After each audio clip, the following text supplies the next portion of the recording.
Mengenali rokok ilegal itu yang seperti apa, karena kita yang harus memberantas bersama begitu ya.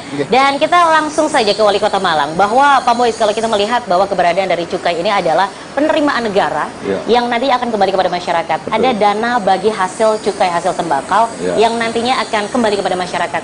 Bidangnya untuk Kota Malang berapa persentase dan untuk apa saja? Silakan. Siap, makasih. Kita masih bersama dengan Wali Kota Malang, kantor Bea Cukai Malang, dan juga tentunya bersama dengan Kepala Kejaksaan Negeri Kota Malang. Seperti yang tadi kita sudah sampaikan, bahwa keberadaan rokok ilegal ini harus kita berantas bersama, karena pada akhirnya rokok ilegal ini adalah menjadi sebuah penerimaan negara yang akhirnya kembali kepada masyarakat. Dan tadi sudah dijelaskan di segmen sebelumnya bagaimana mengenali secara garis besar begitu ya Pak Johan tentang rokok ilegal, kemudian juga peruntukan yang sangat dimanfaatkan kembali ke masyarakat, bukan untuk pemerintah, bukan juga untuk kita begitu ya, tetapi untuk masyarakat tentunya.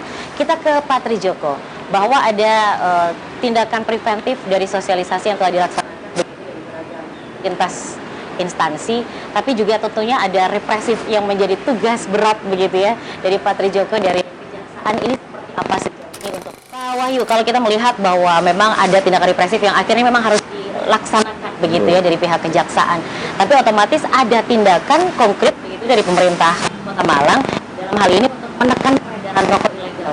Operasi gabungannya dan juga kolaborasinya dengan siapa saja dan seperti apa? Baik, sosialisasi sudah dilaksanakan secara maksimal begitu ya, secara online maupun juga offline. Semuanya sudah harus tahu bagaimana rokok ilegal harus kita berantas bersama dengan berbagai dampak negatifnya. Kita kembali ke Pak Johan, bahwa tadi ada tipe-tipe rokok yang ternyata beraneka kisah. Ya, ada yang memang polosan, ada yang dengan cukai tetapi memang bekas atau cukai tidak sesuai peruntukannya.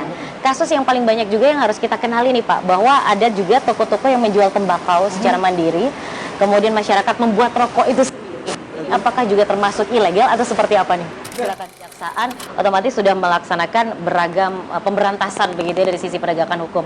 Sejauh ini sudah merasa maksimalkah begitu kegiatan dari operasi gabungan yang dilaksanakan bersama dengan pemerintah dan juga instansi lain, dan juga tantangan yang paling susah dihadapi di lapangan Pak? Bincang-bincang persembahan dari JTV Malang masih dari balkon Balai Kota Malang, dan kita masih membicarakan tentang bagaimana rokok legal versus rokok ilegal. Ada dampak bagi negara dan rakyat yang memang harus benar-benar kita remind banyak dampak negatif yang menjadi kerugian negara dan juga kerugian dari masyarakat secara umum begitu. Kita ke Pak Johan, bahwa ini di segmen terakhir, seperti apa sih teknis pelaporan untuk bisa masyarakat ikut berpartisipasi melaporkan, dan juga tindakan pidana yang memang harus diketahui oleh masyarakat. Penting untuk bisa bersinergi bersama, berkolaborasi bersama untuk menggempur rokok ilegal, karena pada akhirnya pendapatan negara atau penerimaan negara dari legalnya rokok ini akan kembali kepada masyarakat dari dana bagi hasil cukai hasil tembakau. Saya Ica pamit, terima kasih. Sampai jumpa.